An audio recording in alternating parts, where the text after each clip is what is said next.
need this skill. If there's somebody in your life and you don't know whether they're a snake or whether they're genuinely your friend, approach them from an angle and surprise them. And for a second, you detect what we call... You should become aware of that.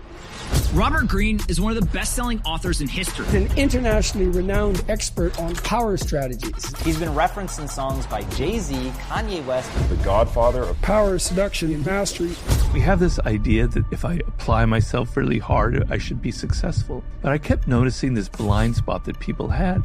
They were terrible in dealing with people. And if you're not careful and constantly misreading people, they could manipulate you. They could wound you. But if you follow the process that I lay out, it will be the best defense you could ever have in your life. You know all the tricks people are playing on you. We have to learn to look behind people's masks. Being a human being means we lie. But, you know what doesn't lie? Body language. Eyes are hard to lie. The smile tells you 100 different things if you know how to read it. But the problem that you have is you think it's a natural skill. I'm a human being. I know how to read people. You don't. You're operating in darkness.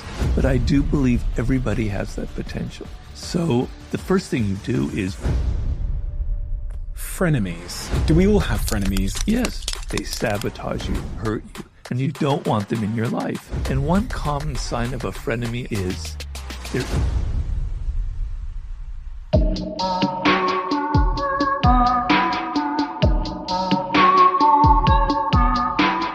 Robert, you wrote a book about human nature in 2018 called The Laws of Human Nature.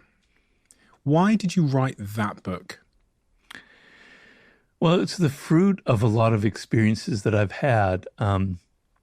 So I wrote The 48 Laws of Power, and prior to that book, I was somebody who never had any power in life. I was sort of a failure. You know, I had gone through so many different jobs. And then all of a sudden I write this one book and people are coming to me for advice. It's kind of shocking, right? And I started noticing a trend. And the trend is we live in this intense technological age where we have so much power at our fingertips, right? And it's so easy to get attention and on and on. And we have this idea that everything in life should be easy. It's all about just, well, if I apply myself really hard, I should be successful.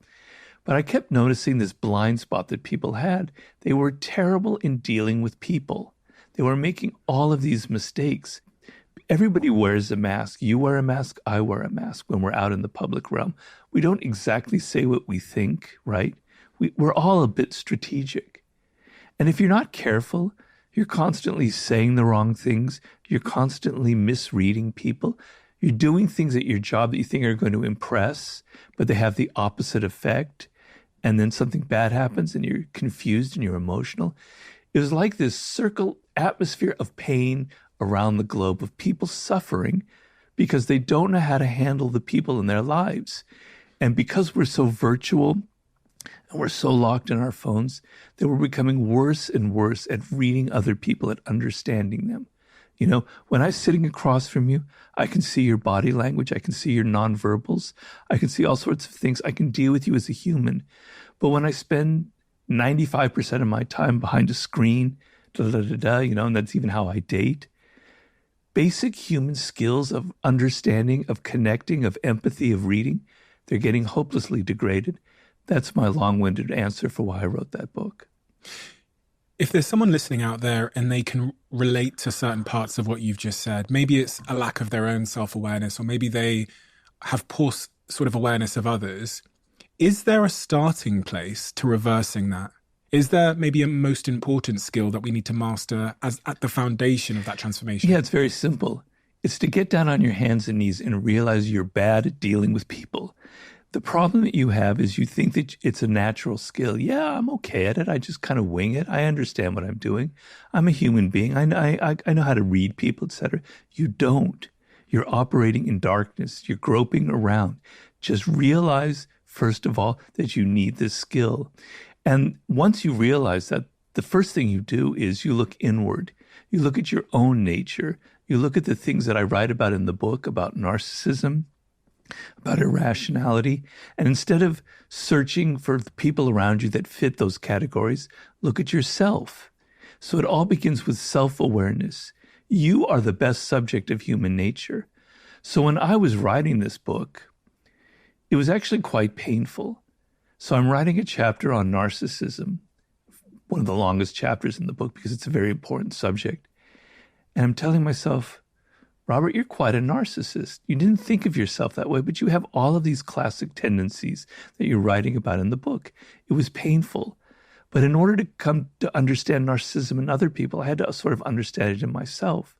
So step number one is, I need this knowledge. I'm actually not very good with dealing with people. It's caused me problems. Go back and review the problems and the mistakes you've made. Mistakes I've made as well, many, many times. And then when you realize that you want this knowledge, then you begin by looking inward. But if you think that it's not needed, that you're not, it's just, oh, it's kind of interesting, or maybe I'll sort of dabble in it, it won't mean anything to you. You have to feel that pain that you've been through in life. And it's kind of an ongoing pain. It's one that I still have, even though I wrote the book, where I misread people, where I inadvertently hurt them when I didn't mean to hurt them, and I feel that and I suffer from it. And so the pain that you feel, the emotions that this turns up, motivate you then to become better at understanding other people. What if you find things in yourself, like you said, that you don't like?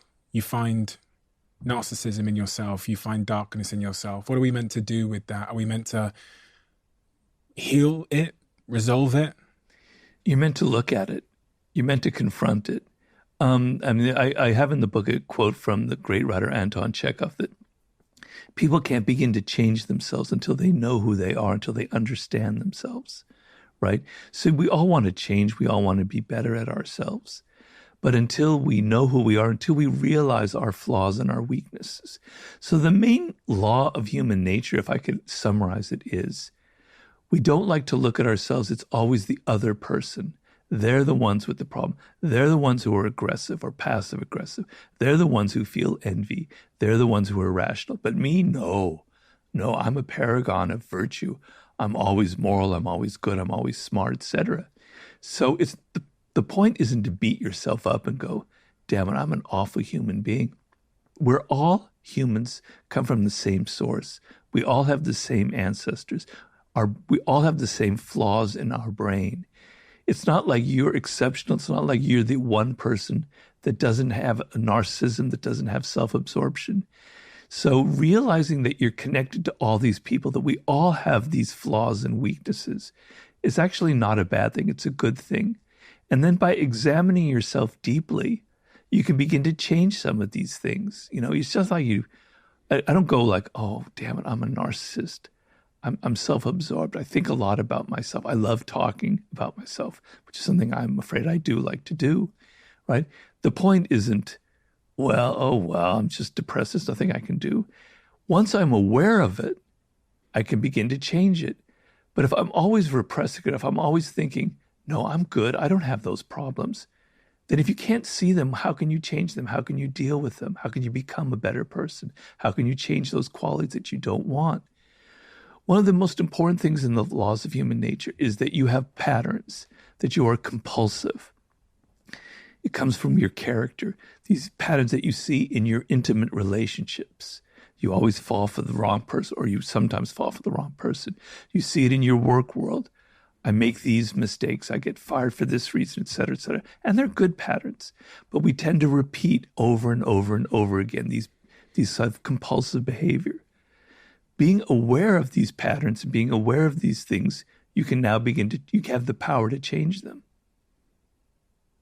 A lot of people climb the mountain of awareness, and I was thinking about people in my life that have climbed the mountain of awareness, and in my own life, things that I'm aware of, darkness within me that I'm aware of, or challenges or patterns I'm aware of. Taking the next step so I think becoming aware is painful, and then doing something about it is difficult.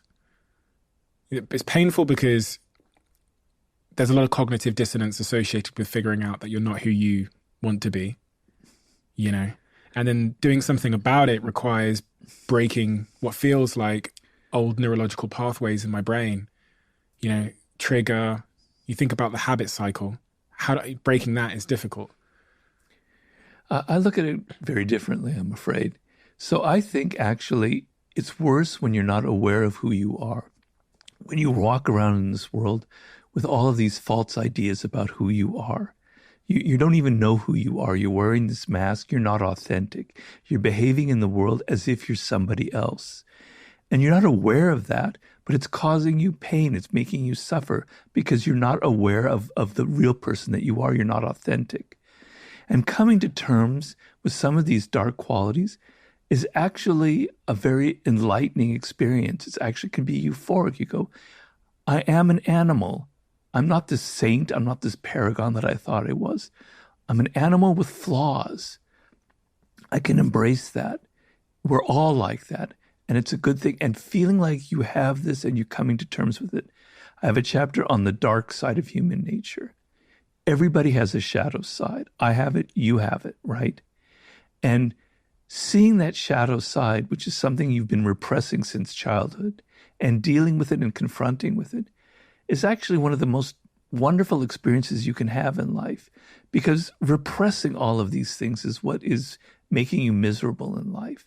But coming to terms with who you are and being aware of it is actually liberating, you know? Where does it come from, our dark side, what you talk about in chapter 9 of the book? Well, I think it comes from childhood.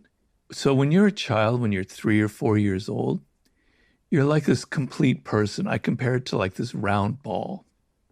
You have good qualities. You have loving qualities. You love your parents, perhaps. You love your siblings, perhaps.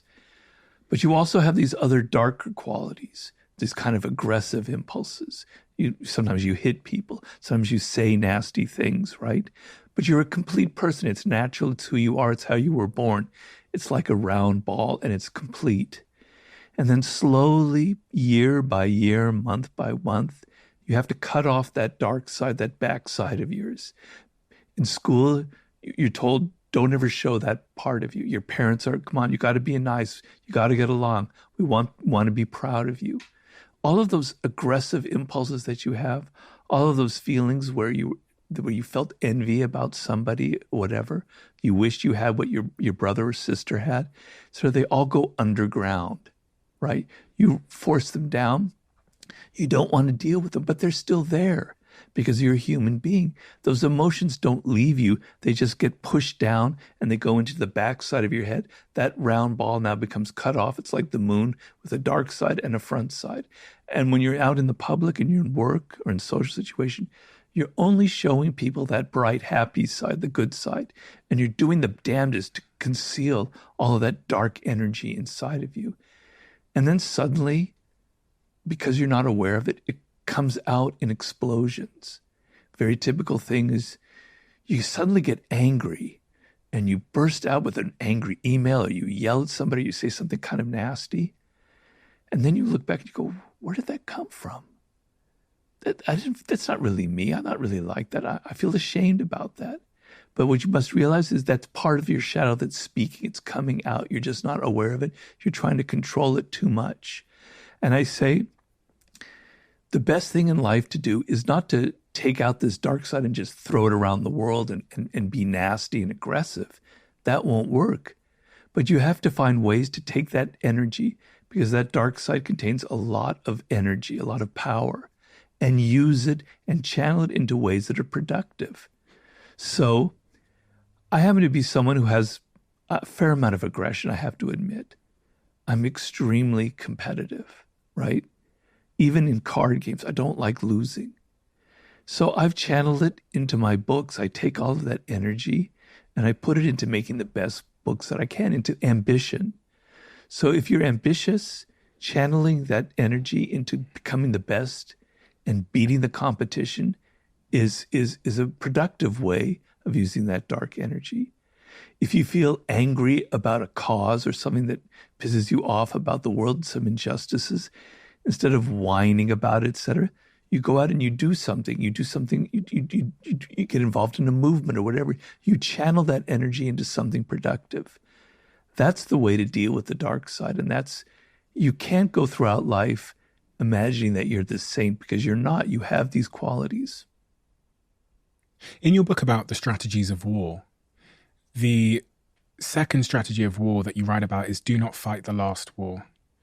And when I read that, what I understood it to kind of mean was about not being rigid. You know, how does one dismantle the prison of convention that they live in? So for that lawyer or for that person that's working in the financial district who is, 47 and they're a lawyer, they're a stockbroker and they're miserable, they have somewhat been imprisoned by their own identity, which is like a set of ideas from the past. And I'm really obsessed with how we get out of the way of our own identity so that we can live our most fulfilling lives. Because even me, and probably even you, I've created this perception of who I am, and I'm like following the instructions every day. Yeah, it's a trap. You can't fall into that. So one of the laws of power that I have, one that I think is very important, I think it's law 25 or 26, I don't remember the number, is recreate yourself.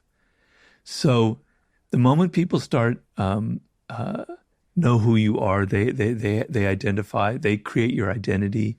Oh, Robert Greene is this person who writes these dark Machiavellian manipulative books. Then I'm trapped. I'm trapped by their perception of me, and I always have to be like a little dog performing for them, right? And I don't want to fall into that trap. You have to recreate yourself. You have to use your personality and who you are as clay that you are molding. You're like an artist. And so you change yourself. For each person, it's different. So for me, it means I don't write 48 Laws of Power Part 2.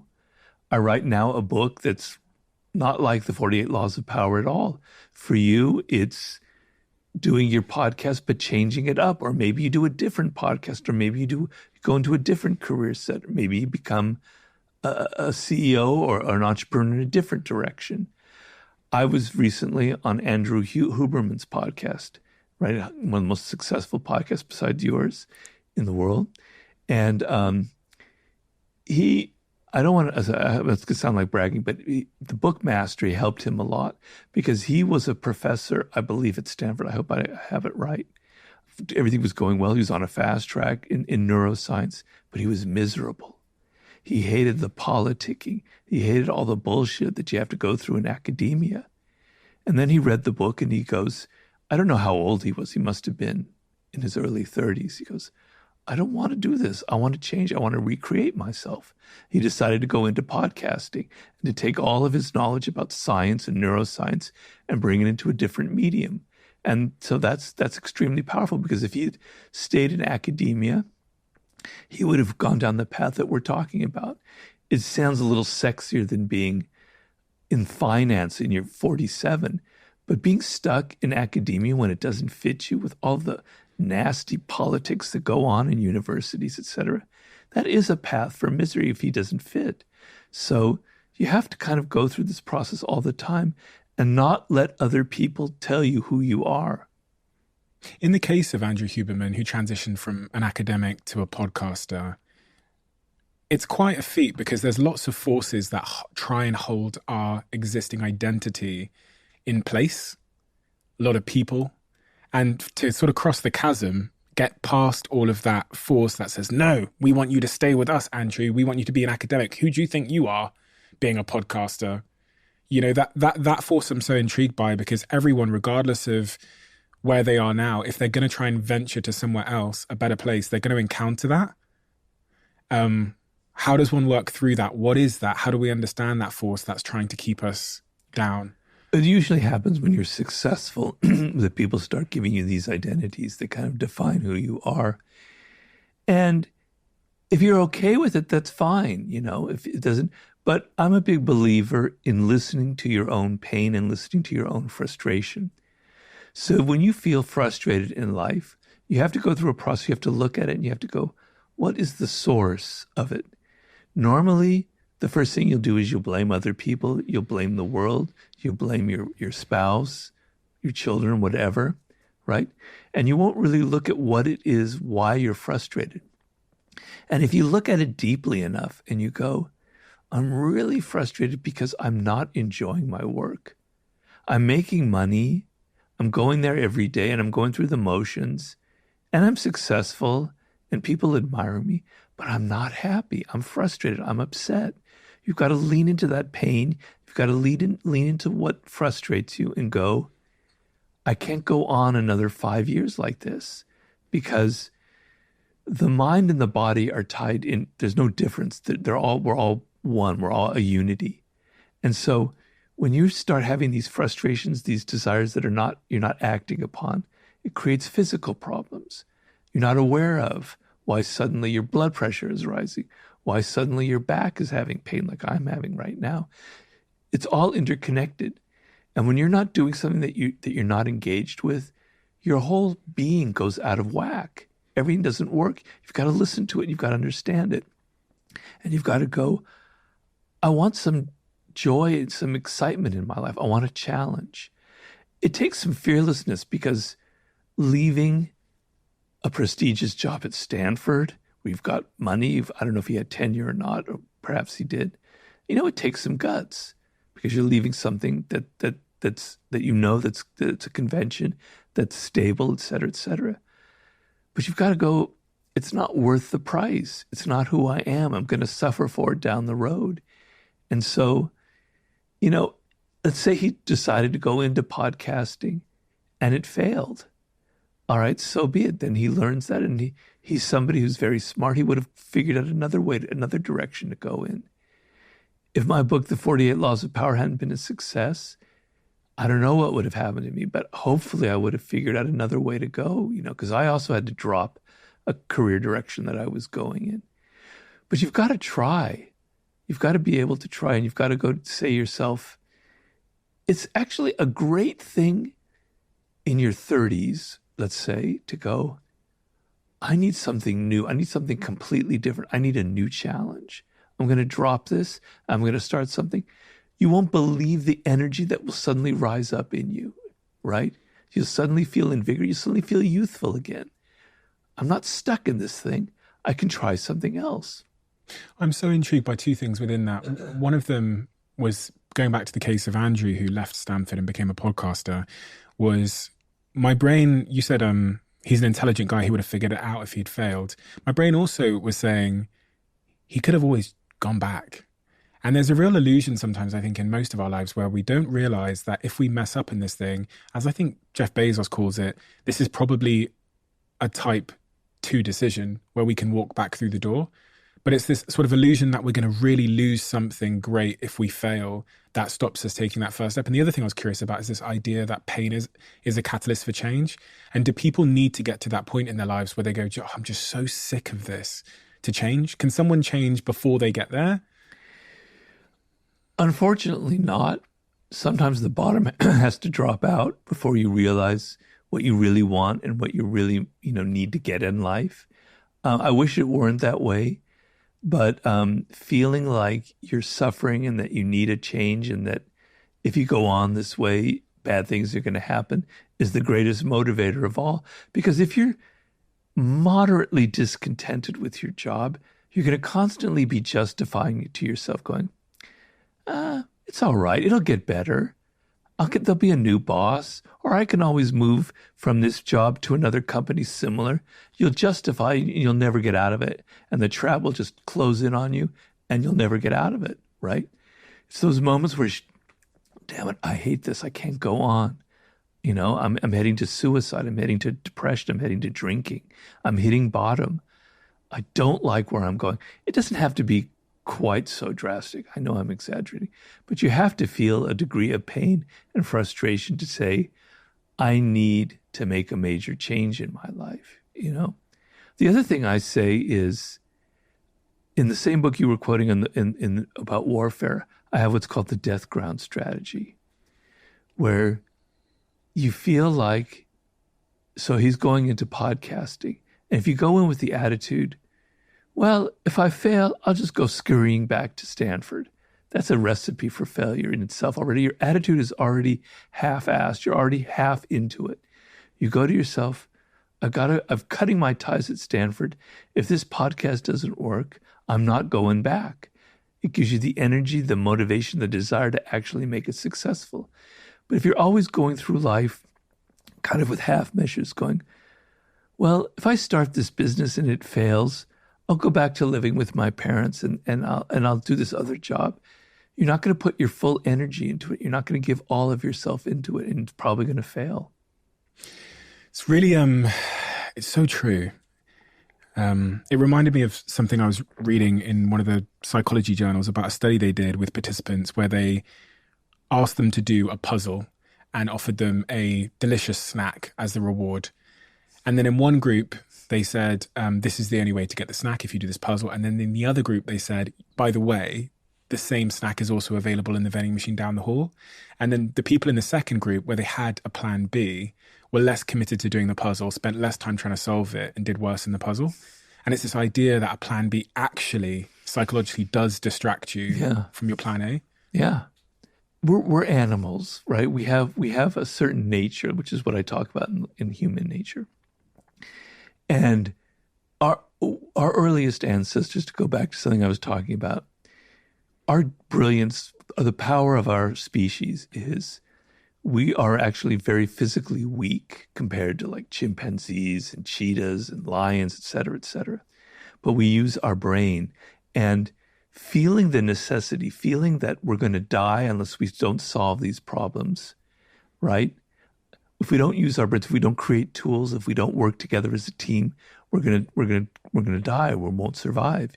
Is what makes us inventive. It's what makes us creative.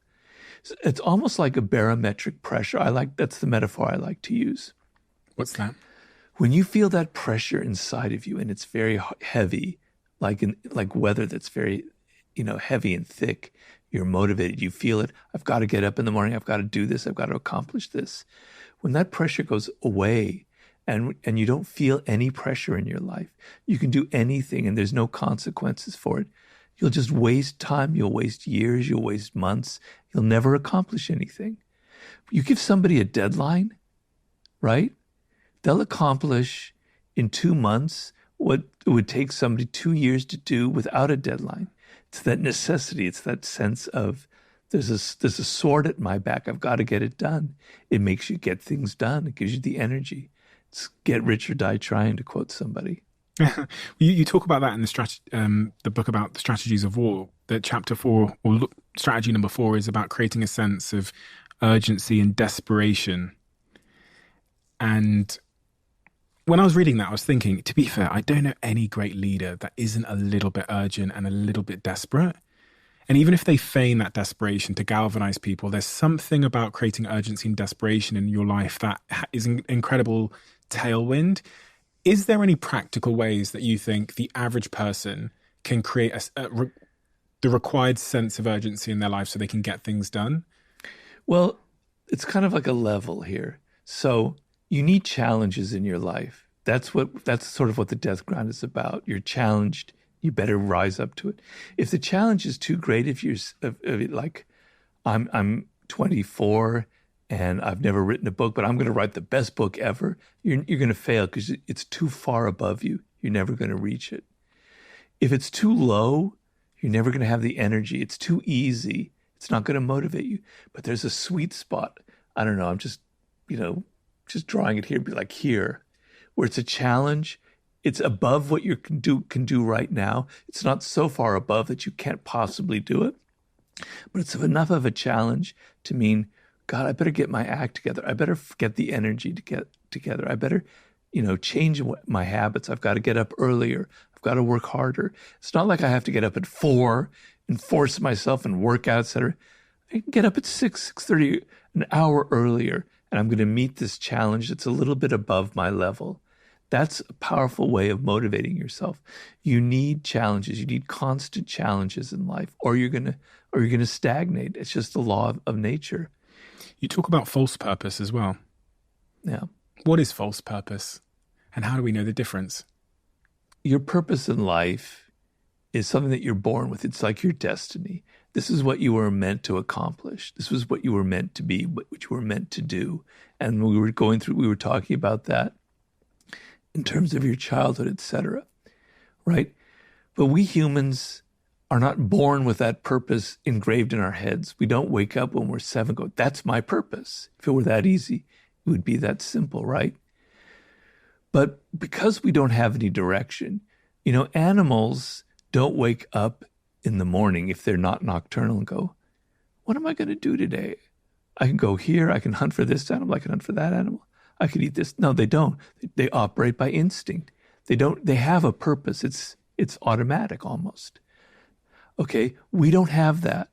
We have to find our purpose. And because it's so deep and it's so important, that if we don't find it through this authentic process I'm talking about, we'll find it somewhere else because we need a purpose in life. We need something to live for. What will that be? It will be drugs. It'll be some kind of cult that I have to join. It will be some kind of political movement where I can get out all of my anger and vent all of my frustrations. It'll be on and on and on. It's something that has nothing to do with who you are personally, but it's something that you can believe in and can give you a sense of purpose. But it's not really who you are. It's like a drug. It's drugging you into believing that you have a purpose. But it's not the real purpose that you were born for. That's what I mean by false purpose. And when we find our purpose, if we are able to and lucky enough to discover it, what's the variance in what someone's capable of that's found their purpose versus someone that hasn't, do you think? Like, what's the difference in how they show up, how they deliver, the results they create, the impact they have? When you find your purpose, it's like everything falls into place, right? You don't need to almost do anything. You'll find whatever you need to find. Good things will come to you. I know that sounds woo-woo. I know that sounds mystical, but I definitely believe it, right? And so it's not like you have to try so hard. Yes, you have to learn skills. Yes, you have to apply yourself. Yes, you have to work hard, et cetera, et cetera, et cetera. But things just go so much more smoothly when you have it. So, for instance, one thing that happens when you have a sense of purpose, and it's something that I feel, so I know my narcissism is coming out again. I know what I don't want.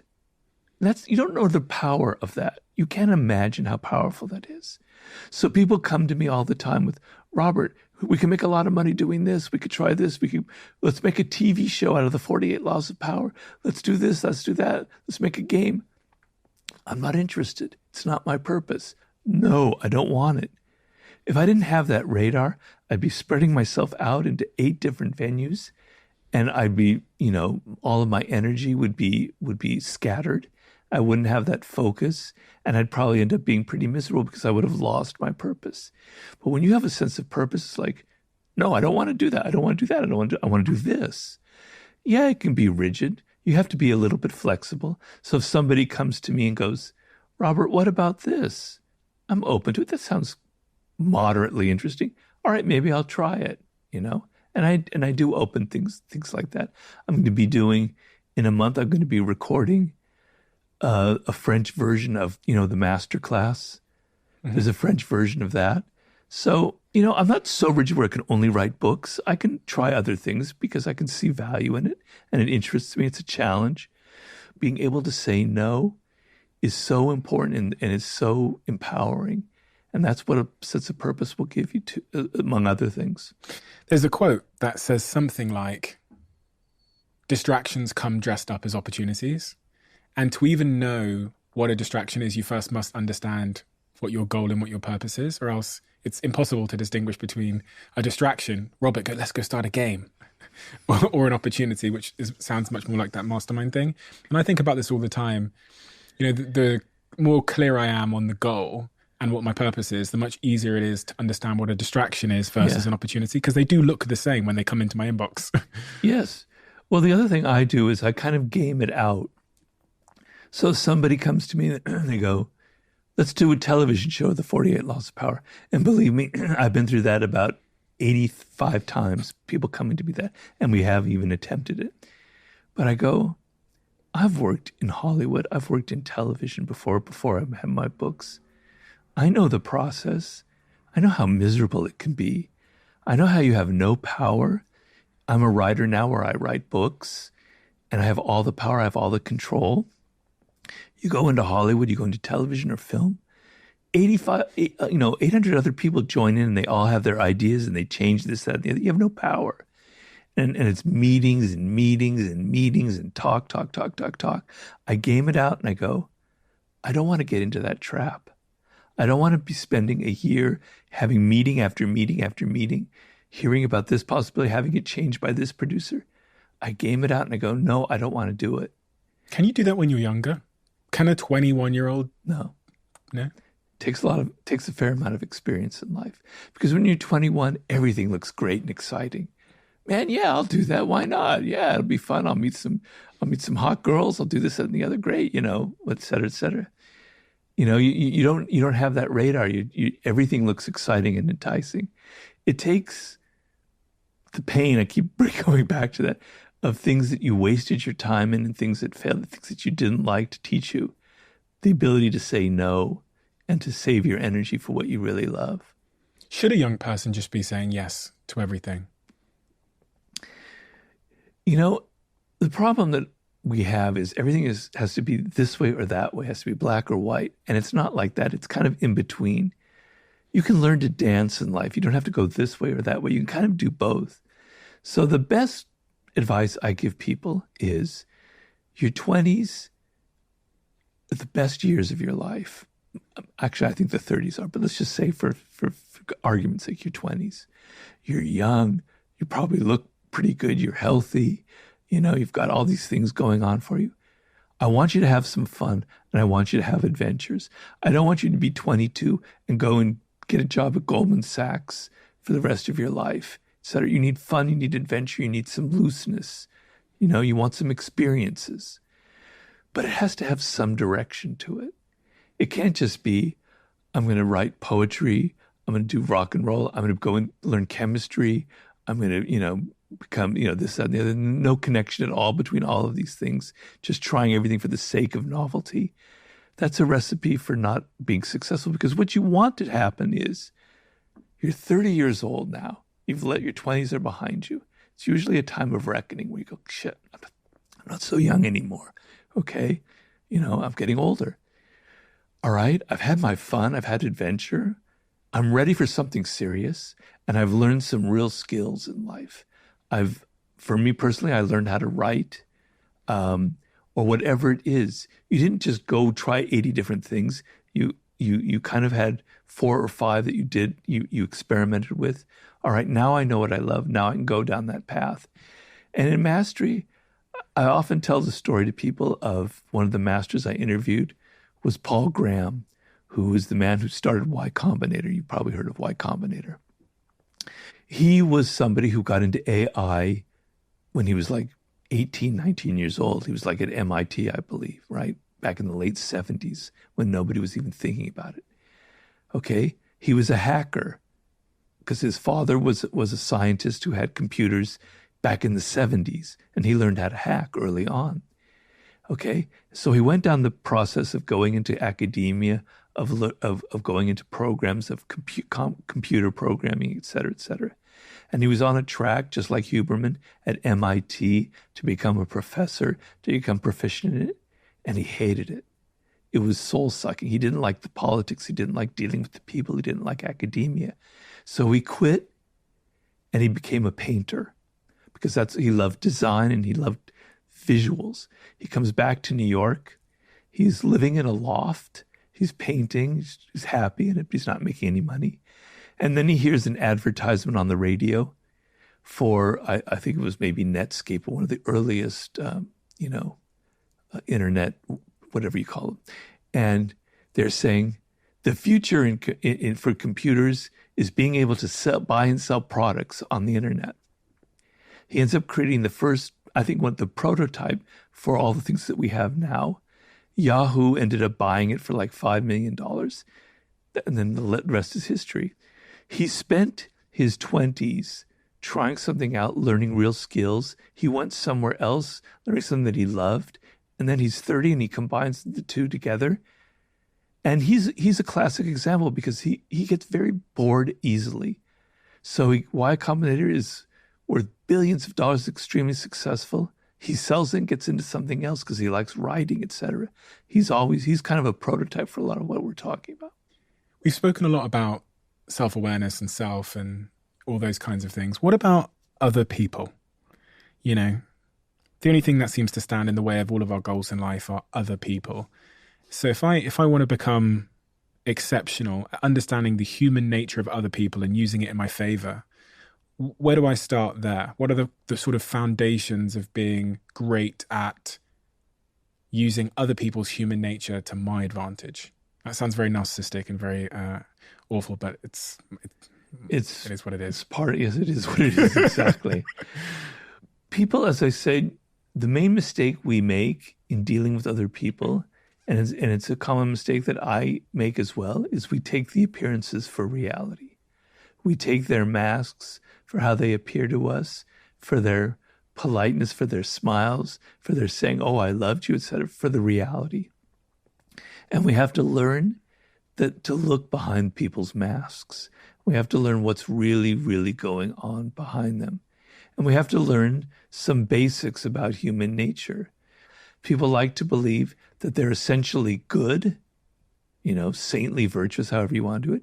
People want to believe that they're intelligent.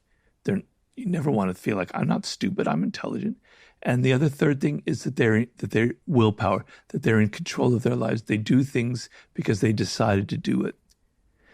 To make people feel insecure about their intelligence, right? To make them feel like they're not moral or they're not good. To make them feel like they do things not because they choose to, but because they were forced to, or because they're not aware of themselves. They hate that. They're going to hate you. They're going to resent you. They're going to resist you. Knowing some basics about people like that gives you the power to use that for influence, for persuasion, okay? Understanding envy in the human world. And on social media, envy is just is like a nuclear bomb. It's just exploded. Our tendency to feel envy, to compare ourselves to other people. You've got to use that for power. There's great power in that, in a marketing publicity sense. Virality, getting other people to be interested in what other people are doing. That's how things sell themselves. If you try and tell people what they should buy, as opposed to, look at what other people are doing, I want to join in on that, right?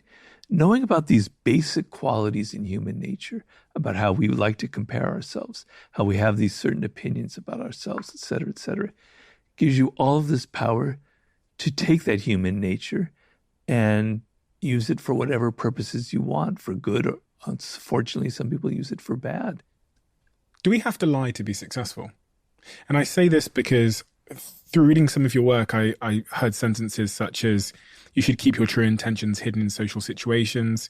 You say a lot about kind of cloaking yourself in various ways. You talk about showing up as an actor, that sometimes we do need to show up as an actor in our lives. So in order to be truly successful, I know it's a little bit of a difficult question, but do we have to lie? Look, Stephen, being a human being means we lie, right? The moment you open your mouth and you speak, you are essentially not telling the truth. You know what doesn't lie? Body language, nonverbal communication, the way you smile, the look in your eyes. You can't lie about that. But children, 3 or 4 years old, are already learning to craft what they say to mommy or daddy to get what they want. They're very clever. They're very strategic, right? They know that if they say that what they exactly want, they won't get it. They learn to kind of whine and complain and put a certain tone in their voice and to be an actor. A social animal like we are actors in life. Get over this idea about guilting about it. I'm so sick of that. We are actors. We are descended from chimpanzees. Chimpanzees are consummate actors. Read the literature on that. They know how to deceive incredibly well, and they don't even have language to deceive, right? So we are actors. The moment you go out in the public, you're not telling people, oh, you're fat, you're ugly, your riding sucks, I don't like what you're wearing. You never do that. You're an actor. When you see your father, you act a certain way. When you see a little kid, you act a certain way. When you see a little kitty cat, you have a certain tone in your voice. When you deal with your boss, the person who pays for your podcast, I don't know if there is such a person, you act a different way. You're constantly changing who you are and how you are. One moment you're Robert De Niro, the next moment you're, I don't know what other actor you are, but you're changing your roles depending on who you're dealing with. I'm so tired of people not recognizing this fact that we are all actors, that we are constantly deceiving. Yes, there are differences. There are qualities of lying. I understand that. There's Donald Trump lying, and there's the lying of the everyday white lies in which we have to say certain things to get ahead, et cetera, et cetera. There are degrees. I understand that. And some lying can be very harmful and very counterproductive in the end. But the moment you enter the world and the moment you open your mouth, you are in some ways already an actor, and you are already using forms of deception. Why can't we be our true selves? Because it would irritate people, because it would grate, I don't know about you, but I appreciate politeness, right? I go somewhere and I know someone's being polite. I know that they're not necessarily meaning it, but it's nice, right? It's kind of smooth. It kind of makes everything sort of smooth. If people weren't polite, it'd all be grating and like two pieces of metal constantly hitting each other. It'd be so annoying. You'd want to kill yourself, or you'd want to kill people. You'd become a murderer, Social life depends on that kind of smoothness, those interactions. So we need that to some degree. If we were just always telling people what we really thought, our world would collapse tomorrow. What about showing our weakness? I've got this quote from you that says, if you are weak and ask for little, little is what you will get. But if you act strong, making firm, even outrageous demands, you will create the opposite impression. People will think that you are confident and that it must be based on something real. You will earn their respect, which in turn will translate to real leverage. Well, it's about certain situations. So I don't want you to apply that idea to everything in life. And some people make the mistake when they read the 48 Laws of Power. They think, well, I'm going to use that everywhere. No, it applies to certain situations. So let's say you're negotiating. And I know I dealt with this myself. I'm actually a fairly timid person by nature, but I've learned to cultivate the opposite. So if you're negotiating a price for what you want for your time, for your services, and you're not very confident and you kind of ask for a little, that's what you're going to get, because people aren't going to, they're assuming that you're not really up to the task. You say, all right, $20,000 is enough. That's what they'll give you. But if you raise your price high and you say it with the right voice and you believe in it, they're going to go, wow, that person is confident. And if they turn you down, that's fine, because somebody else will give you that price. If you set your own value by what you believe about yourself. If you think that you're worthless, if you're not very good at it, other people pick that up. As you were talking, I was thinking about Adam Newman from WeWork, and this conversation I heard with him and the founder of SoftBank in the back of a taxi, where Adam Newman's asking for $1 billion. And then the owner of SoftBank, this very eccentric Chinese, very rich Asian man, goes, do you know what, Adam, the only problem with you is that you're not ambitious enough. And he writes him a check, I believe, for like $5 or $10 billion in the back of this taxi after something like 12 minutes of being with him. And I always thought about that and thought, Jesus, what if I just started asking life for way more? If I just multiplied all of these emails that I send and requests I make by 10, what would happen to my life over this course of 10 years? Well, yeah, you probably would have gotten a lot more than you got without asking for that. Because we're creatures that, as I said before, we look at the appearances of things. Look, it's very easy metaphor here. You go into a social situation like a party, and you go up to somebody who's kind of nervous and insecure and anxious. And I'm not criticizing that, because we all have insecurities. I have many of them myself. But you go up to somebody like that, and it makes you feel kind of nervous and insecure, right? And you're kind of fumbling for words, and it kind of goes, a bit of awkwardness happens. Reverse that, and you go up to somebody else, and they're kind of confident. They look you in the eye. Their voice is strong. Their body language is strong. They connect to you. Whoa, you think it brings out that part of you who's like that. You might be intimidated, but it also might bring out your own kind of confident self. I remember being around 50 Cent, who's a very charismatic confident to the point of ridiculousness. And it was very infectious. I felt that way after being around him for a couple hours. I was with him for several months. It rubbed off on me, right? We have these kind of viral, contagious effects by people. So if you project strength and confidence, and I understand it's a little different for women, which is an interesting subject, because sometimes projecting that for a woman will rub the wrong way, because people will think that, and it's a terrible thing about us, that women are judged by a different standard, where that'll seem like they're a bitch or something like that. So I understand that there are nuances here, and that the game is different for women as it is for people of other ethnicities as well, So it's not just one way or the other, but to the degree that even for the woman, that you have this air of confidence, that you believe in what you're doing, that you believe you're worth it, it projects itself to other people. You don't have to scream and shout, and you don't have to demand $10 billion. But if you feel confident, if you feel you're worth this amount of money, it will project outward to other people. Body language. Yeah. I want to talk about that. Does it, you said earlier, it's one of the things we can't lie about. Is there anything that you still look for in today when you're trying to read someone, their body language? Are there certain cues? Is there postures or? Well, you got to, in reading nonverbal communication, it's a different form of intelligence. It's not algorithms. It's not formulaic. It's human. It's emotional. It's empathetic.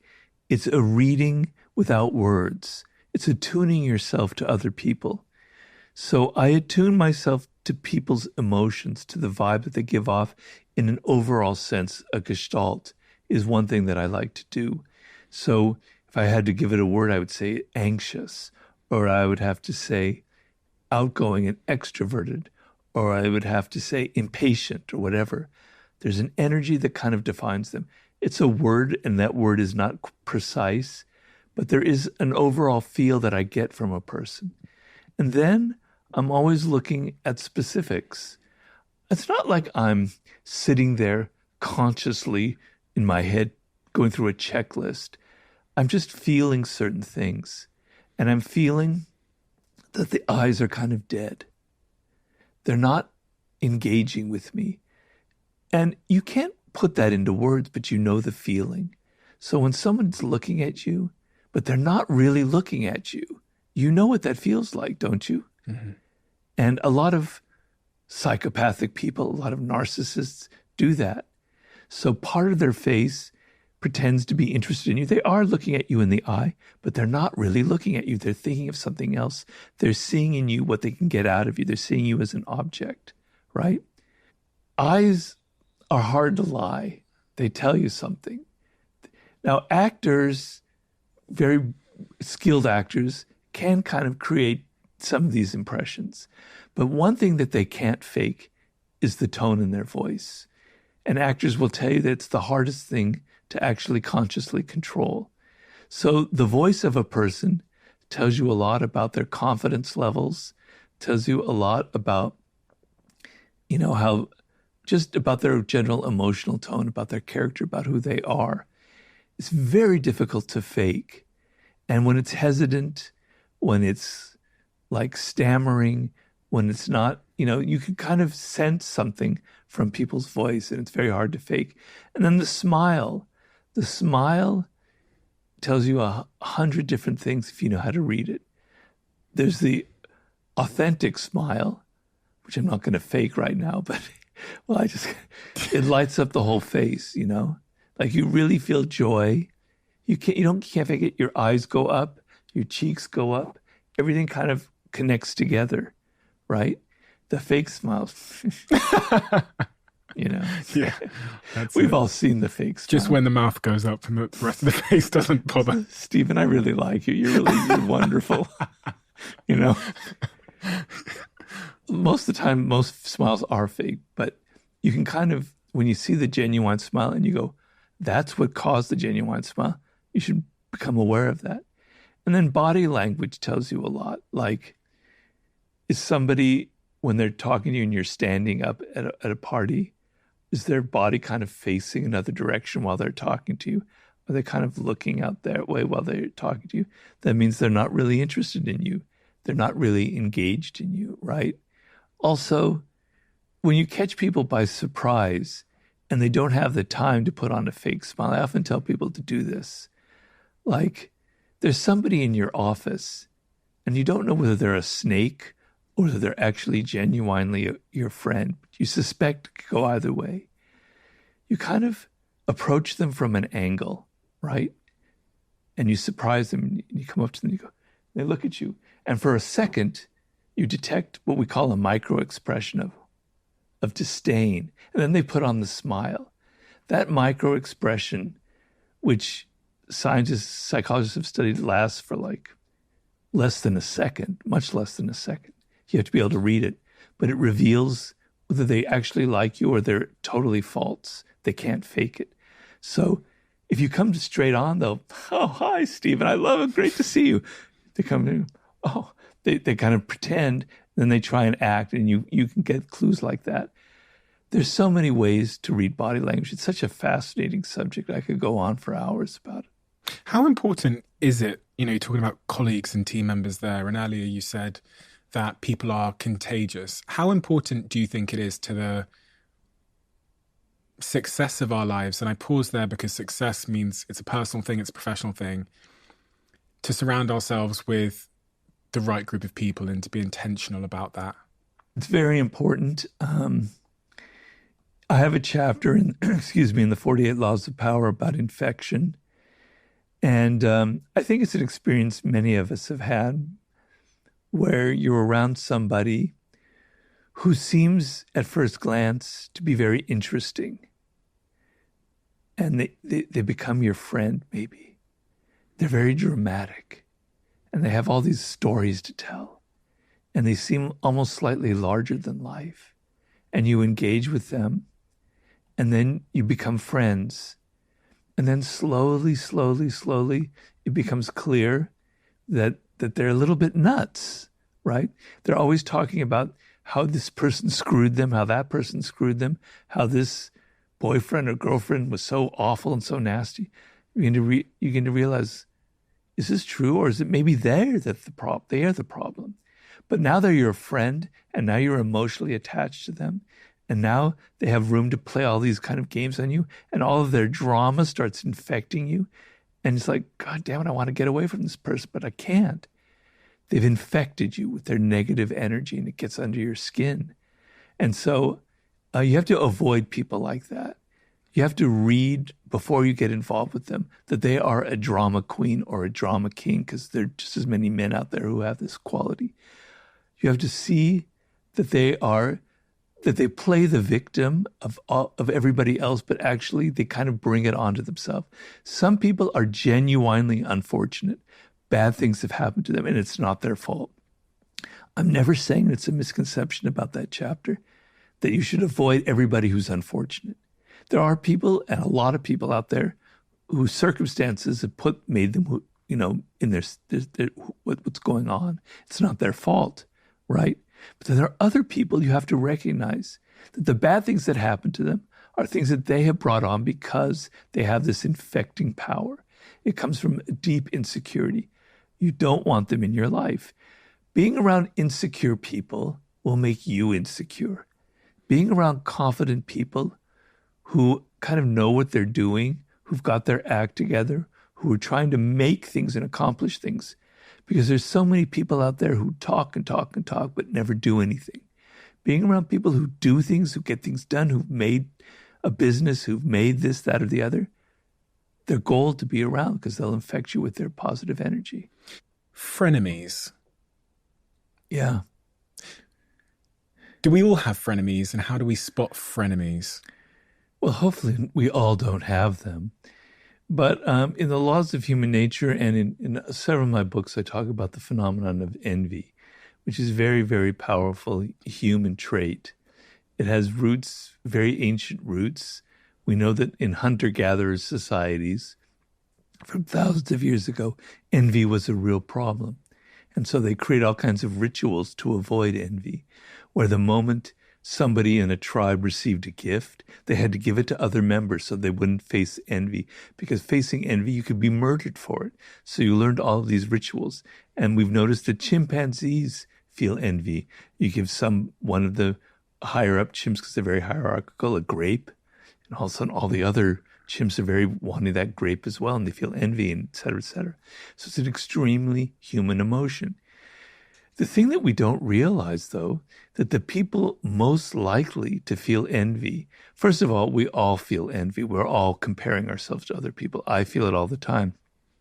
Right now, I envy Ryan Holiday because he's, so 30 years younger. He's sold so many books. He's got all this great stuff. I know what envy is like. I feel it. We all feel small degrees of envy. But there are people, I call it passive envy, but active envy means people act on it. They do something to hurt you. They sabotage you in some way. Frenemies are the classic scenario. So somebody who feels envious of you ends up befriending you. And consciously, they may not be even aware of that. They think, well, I do want to like them, but unconsciously they feel envy. They think that you have success that you don't necessarily deserve, that you have what they want, right?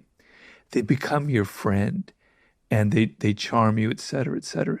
And then lo and behold, you start noticing all kinds of behavior that's very ugly that you weren't expecting because they're your friend. They start saying bitchy comments that get under your skin, that make you feel insecure.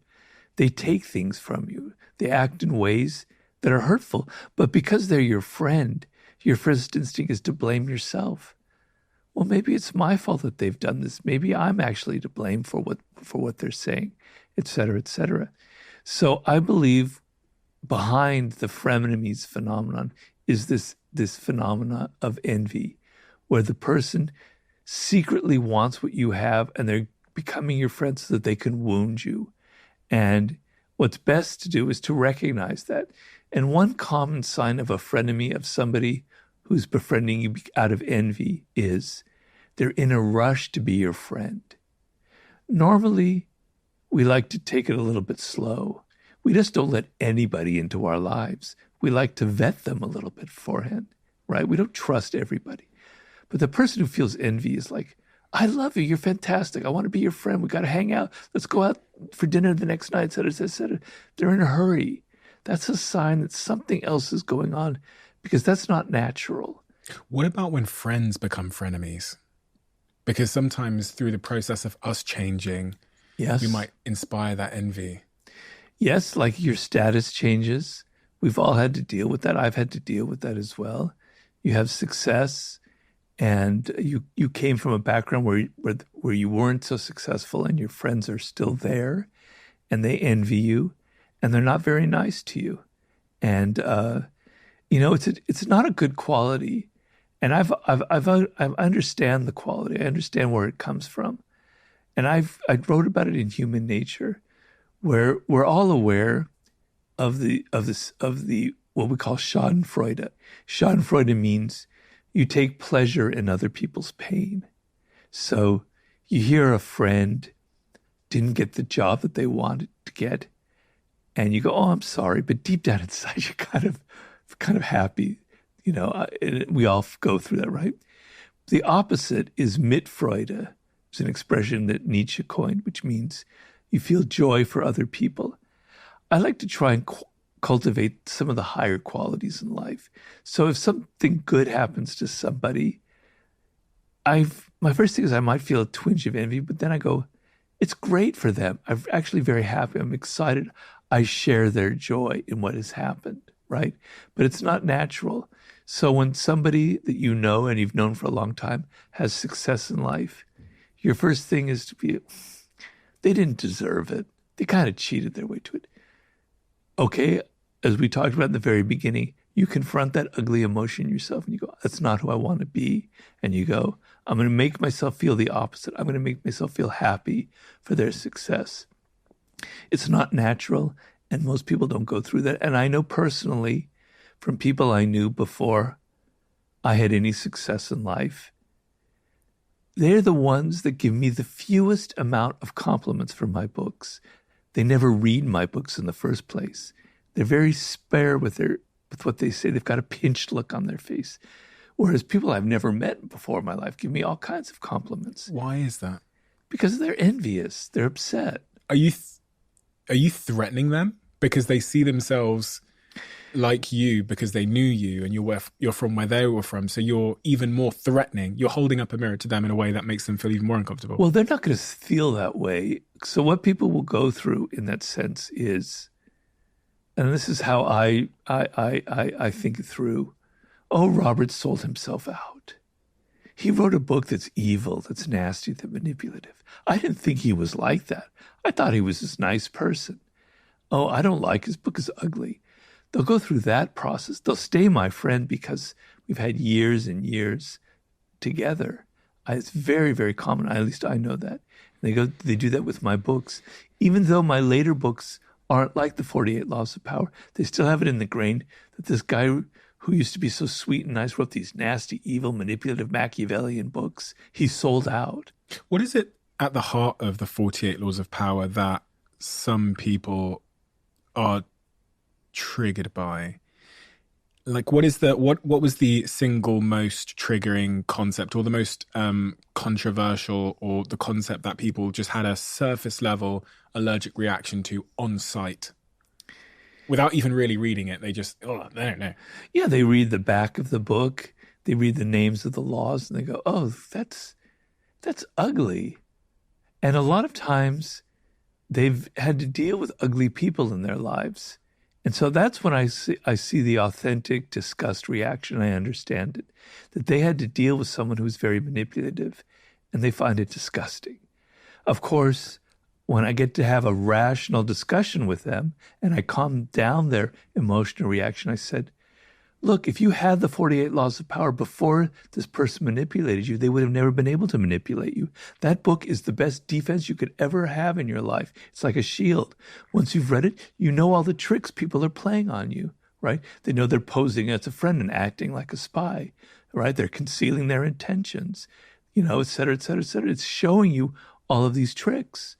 Okay, but that's when they calm down and they're able to say that. But the idea that we're not angels, that we don't all have the best intentions in life, that I'm writing a manual, they think, for how to manipulate, how to deceive, how to con people, triggers people very much. A lot of people who've suffered in life, who've had a lot of pain, understand that there's irony in the book. They don't read it the same way. They read it knowing, yeah, I've had this happen. This is what people are like. I'm okay with it. I'm cool with it. And I must say, I don't know if this will come off wrong, but a lot of the readers who responded most positively to the 48 Laws of Power early on were African Americans, people like 50, people in the hip hop business, etc. They didn't have any illusions about human nature, about how good we are, because they've seen this side all throughout their lives, right? 50 said when he got into the record business, he was shocked at how political people were, how manipulative they were. So they weren't having that same reaction. They weren't having the guilty reaction like, oh, that I don't want to read about that. Why do we even have to discuss that? That's not positive. That's not helpful. That's, I think, a lot of what triggered people. It's funny because I was speaking to a CIA agent recently, and he said something at the end of our conversation to me. He said, one of the things I've come to learn from being in the CIA is that I no longer believe that equality is possible. And he said equality, yeah, because that's just not the way that the human world works. And we all pretend we want equality. We all pretend we want everyone to be equal. But if you look at every game we play, whether we're politicians or we're business people or whatever, it's all about hierarchies and power and getting ahead. Even the sheer nature of being a politician is campaigning to get into a position of objective power. And I wanted to know what you thought about that.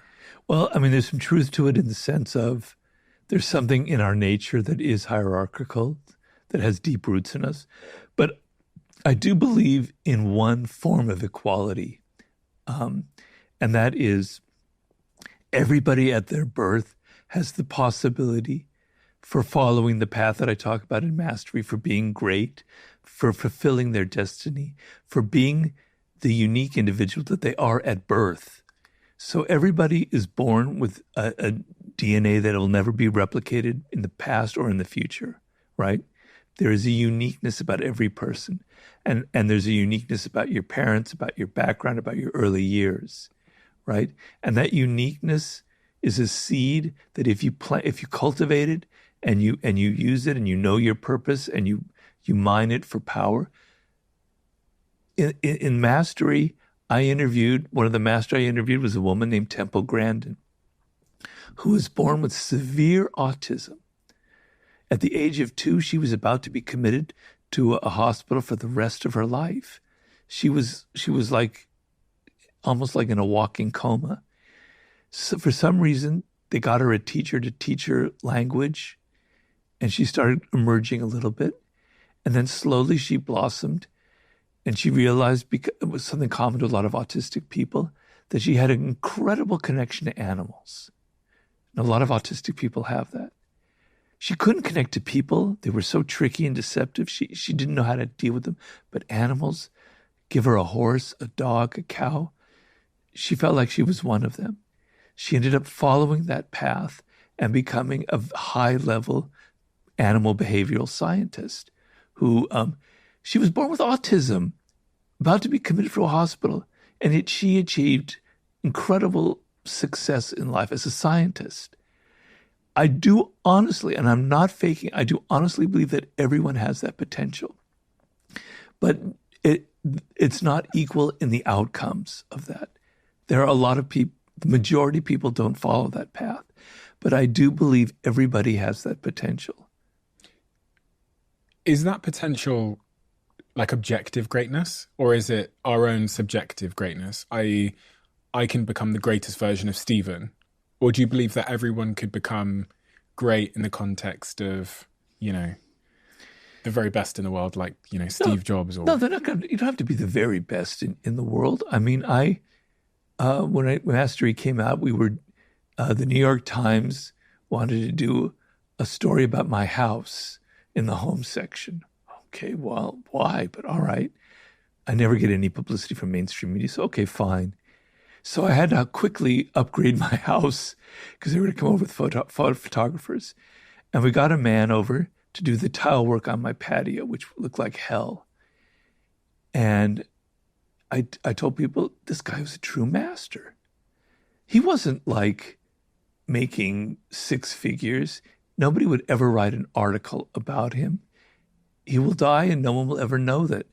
But I could see in the quiet quality and how well he understood it, and the care that he took in it, and how much he enjoyed, creating a beautiful effect with tile work, that he was a master. He doesn't have to be the best ever. You don't have to be famous and successful. There are grades of this. There are degrees of it. Some people, it's just being a great parent.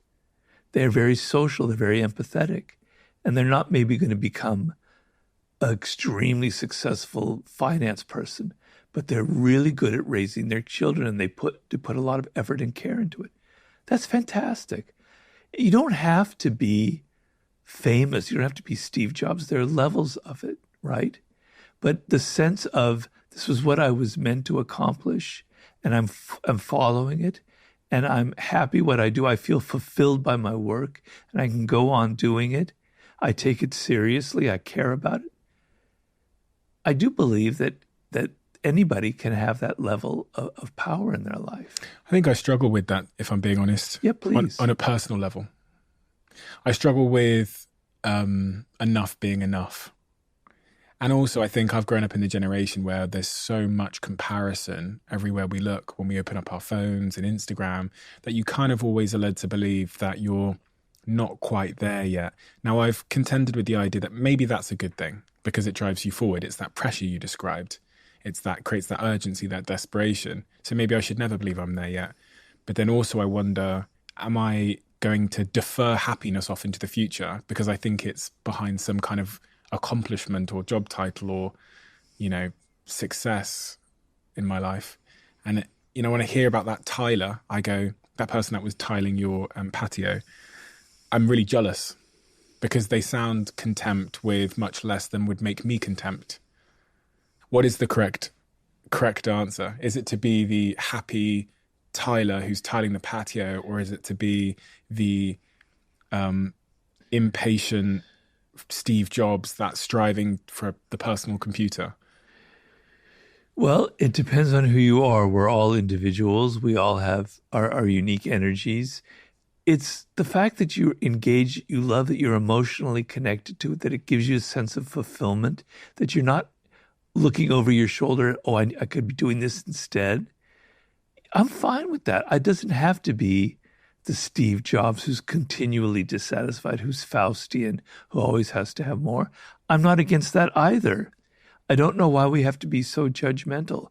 If people are following the path and they are in love with what they do and they have a genuine connection to it, I'm not going to judge it because they're not famous or because they're not trying to be the greatest, the Michael Jordan of tiling or whatever, etc. I think it's fine.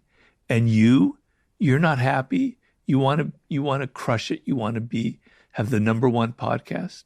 That's fine as well. Why can't we have, that kind of diversity in our world?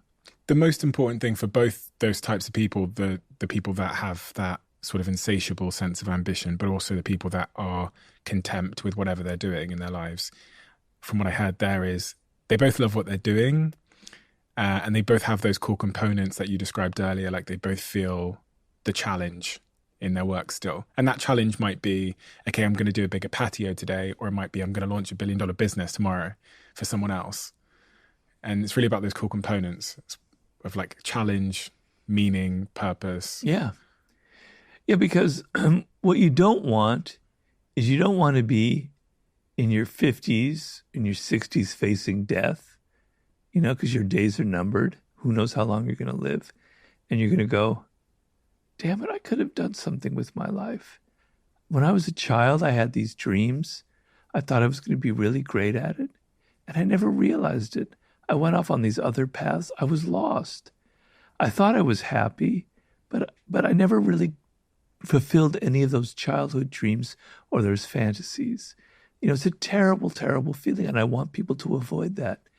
As long as it's something that engages you, that's connected to that child that you were, it's something that you love, and that you can create these challenges for you. Is death a motivator for you? Well, it certainly is now, because my days are literally numbered. You reach a certain age and you can literally count the numbers of the days that might be left to you.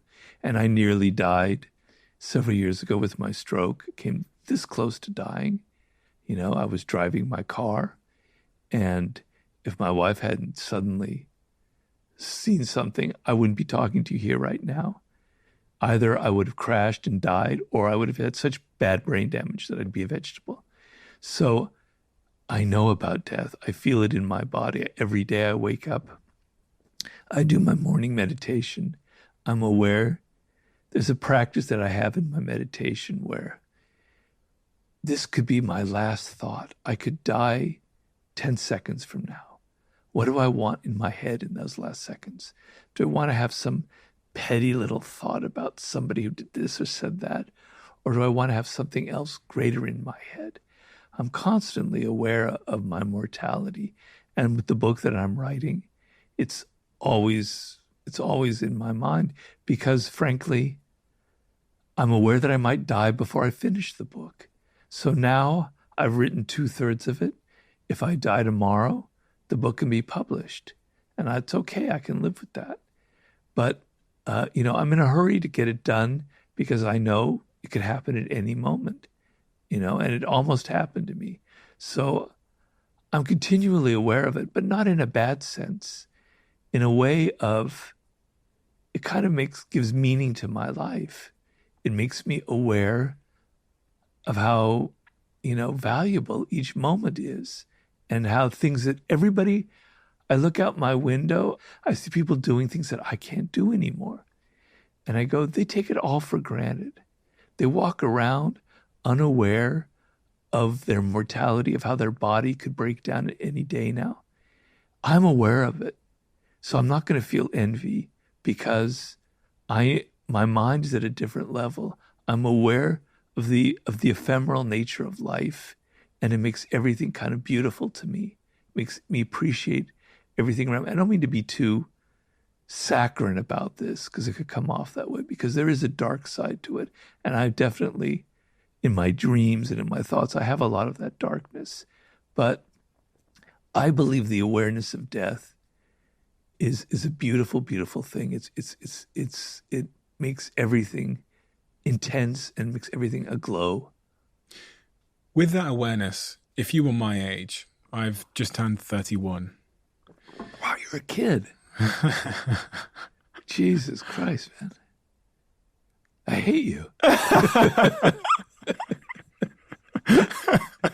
I was 31. I was the biggest loser. That's amazing. If I could transplant that awareness from your head to my head, it's hard. That you've got from the life you've lived, but also from that stroke incident and the perspective of your mortality that it gave you and the ephemerality of life that it showed you, how do you think I would live my life differently? How would you have lived your life differently when you were 31? I make a point of I never go through that exercise because I believe in something called amor fati, which means love of your fate. Everything happened for a purpose. I wouldn't have done anything differently if I had to go back because it all led to the right things. So if I had been in a hurry when I was 22 to be successful as a writer, I would have never been able to write the books that I wrote. It would have all gone askew. Who knows where I would have ended up. I'm very, very happy I don't regret anything. But if you're young, what often happens is, because your life, the pattern of your life, if you think of it as a weaving, is only like a third woven, right? For me, it's like 2/3 woven. So I can see all of these patterns that you can't see in your life. But at your stage, you tend to think, I've got all of this time ahead of me. I'm so young. I can do this. I can go travel here. I can do this business and that business, et cetera, et cetera. You don't feel that sense of urgency. You don't realize that tomorrow you could be hit by a car. Tomorrow you could suddenly be diagnosed with cancer. People are dying now in their 30s and 40s. Unfortunately, when you get older, a bad habit is you start reading the obituary pages. I don't know why. And you start reading about a lot of people who are in their 40s and 50s are dying left, right, and center today for various reasons. It can happen. And what it does to you is it says, I only have so much time. I wanted to accomplish this one thing that I've been putting off. Okay, you wrote your book. Maybe there's something else that you've always wanted to do, but you have never done, and you're kind of putting it off.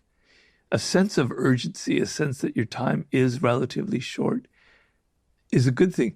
The other thing is, it makes everything a little more intense, a little more aglow is the word I like to use. So I used to swim like 3 days a week, and I would swim long distances, and I loved it. It was my greatest therapy. I just loved getting out of my head and just being in the water, okay? But I never appreciated it until now when I can't do it. So I want you to appreciate you going to the gym, to having your health, to being able to do these things. Don't look at it like take it for granted. And it pisses me off that young people take all this stuff for granted. They think that I'm privileged because I have this success center. No, when you're young, you have all these privileges. You have your health. You have other things that could be taken away from you. Don't take for granted these things in your life that you have that are not going to last forever. Think in those terms and think of how more intense everything around you becomes when you have that mindset. One of the things I think I worry that I take for granted is my romantic relationship with my partner. And, hearing your story of being in that car that day, it's literally evident that your romantic partner can save your life. She did. And we've been together for a while. I'm not going to say how many years because she doesn't like hearing that. We have a deep, rich past. and it's a wonderful thing. And she saved my life. And saving someone's life, man, it really is important. It really means a lot. It kind of changes things.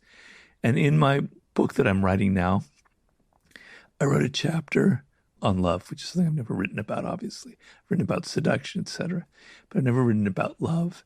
And I wrote about the incredible, the sublime quality that you can have when you allow yourself to go deeper and deeper and deeper into that falling process, where you get rid of your ego, you get rid of your defenses, you get rid of all the resistance, and you just let yourself fall, fall, fall, fall, fall, and you connect to someone on that deeper, deeper level.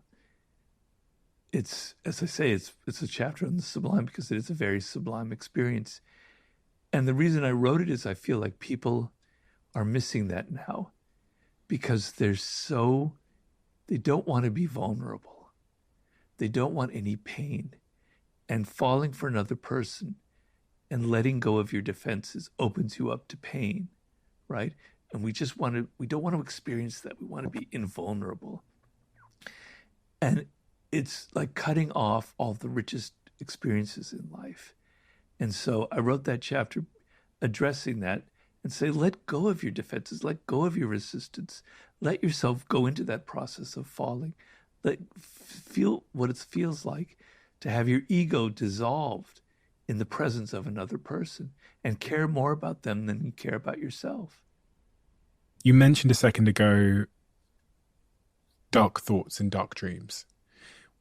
We all have dark thoughts. Our dark thoughts are our own.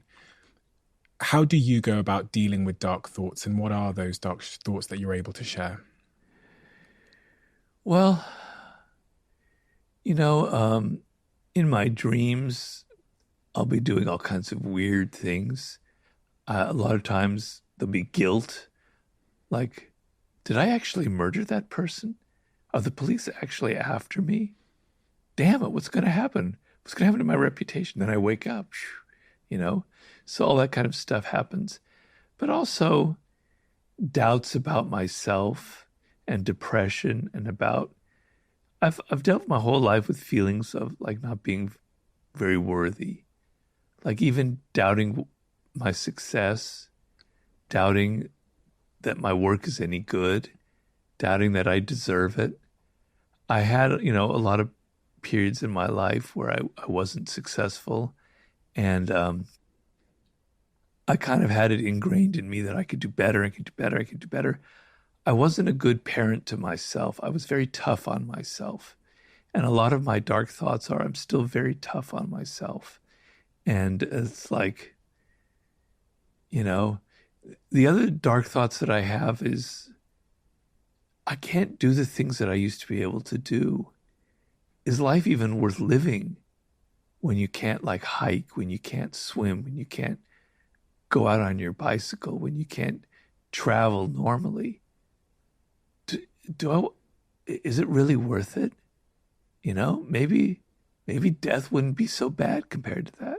I go through that, and then I go, I talk myself out of it again and again and again. But my dark thoughts are about myself and my doubts and about the state of my body as it is right now, kind of thing. If I said to you that I had those same doubts about, if we were identical in every way, and I said, Robert, I'm having a lot of doubts about, I can't go out on my bicycle, I can't do the things I used to do, I'm wondering if life is worth living.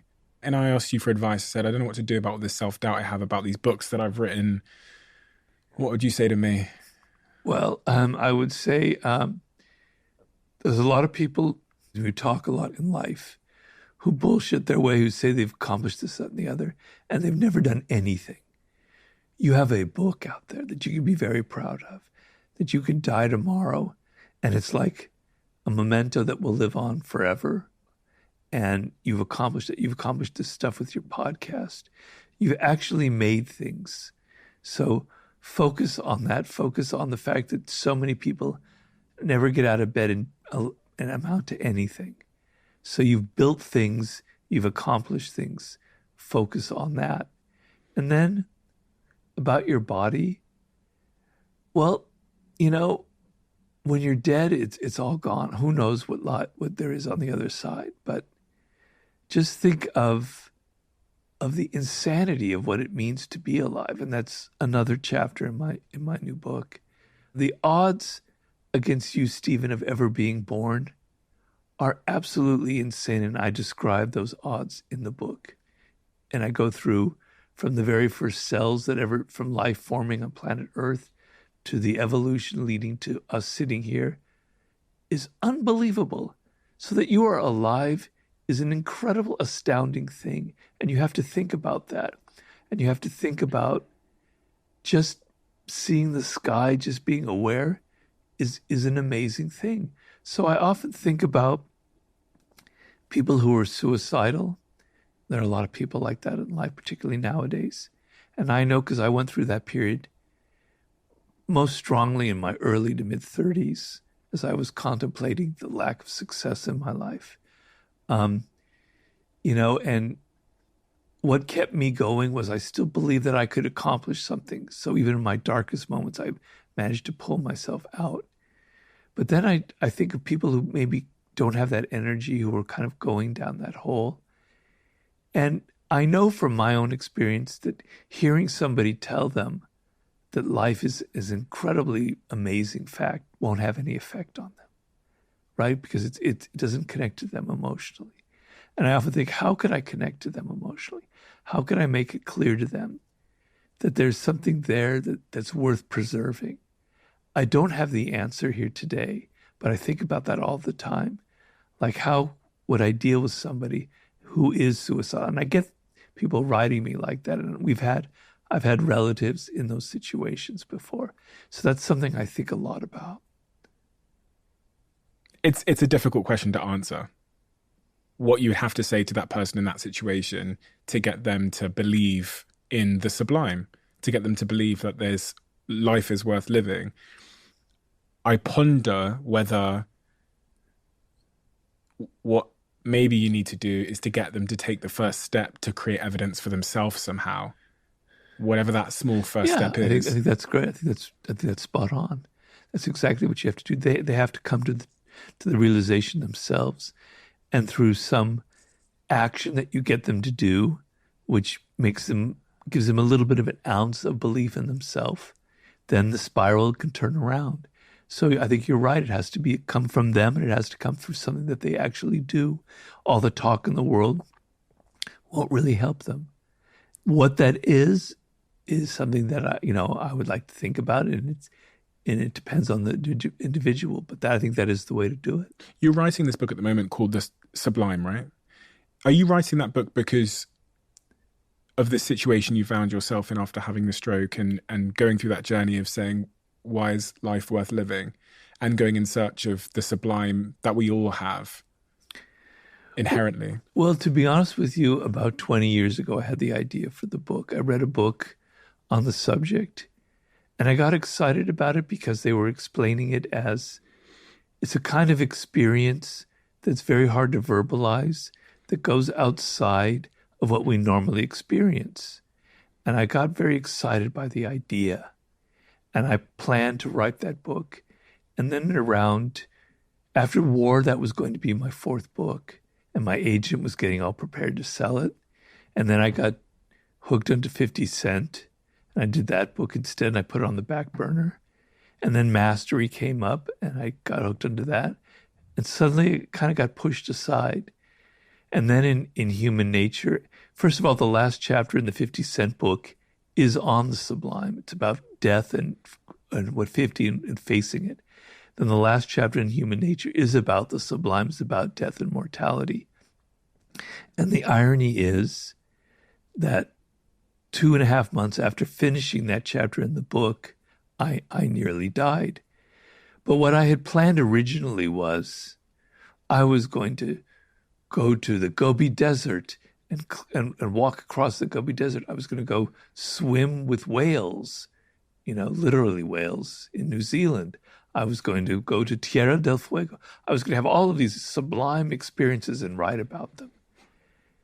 And now I can't do any of that, right? All I can do is sit in my little room in my house at my desk and write the book. It's all in my head. The book is so much better because of that. So it's changed. I can't go to the Gobi Desert. I can't swim with whales or I drown. I can't go to Tierra del Fuego. I can only sit in my office, look at the birds, go through the books that I'm reading, and write the book, keeping in mind other people and what's going on in the world in their life and my limitations. So ironically, the book has become better because I had to go through this experience. But nearly dying was going, little bells were going off in my head. All right, it's time to write that book. You're not putting it off any longer.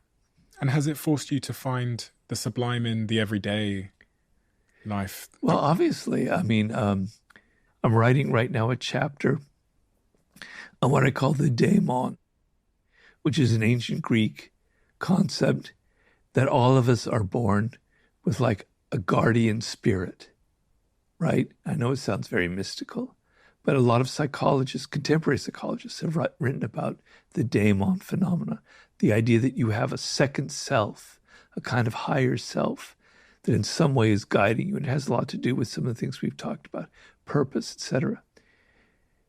And I have to think about it. I have to think about it in terms of my own life. I have to think about, is there something else inside of me that's communicating to me? What does that mean? How does that connect with other ideas about the universe? I get to read books about it. It's a very, very exciting process. It's keeping me alive right now. And then, I write a chapter about animals and what's sublime about interspecies communication. And now I get to look at my cat. I don't look at my cat or I don't look at the birds the same way as I did before I wrote that chapter. So it's changing me and it's lifting me out of the kind of people who have strokes. We all have to go through terrible diseases, all of us, unfortunately, unless we die by an accident, cancer, etc. Strokes, the number one thing that happens is terrible depression, to suddenly lose your body and what you can do.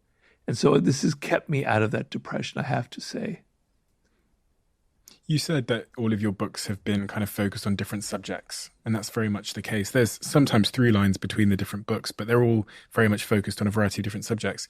If there was a message that kind of brings all of your work together, if this was your last day on Earth, what would the message that you would want to leave the world with be?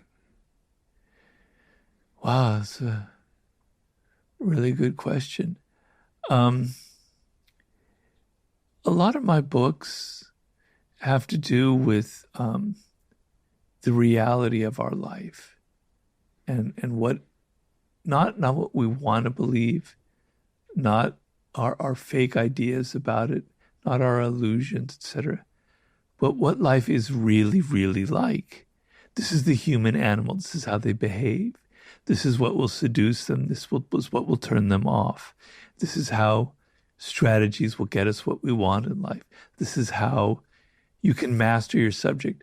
Not the bullshit thing that people tell you about mastery, where you can take a drug, where you can hack your way to mastery. This is the truth. This is the reality.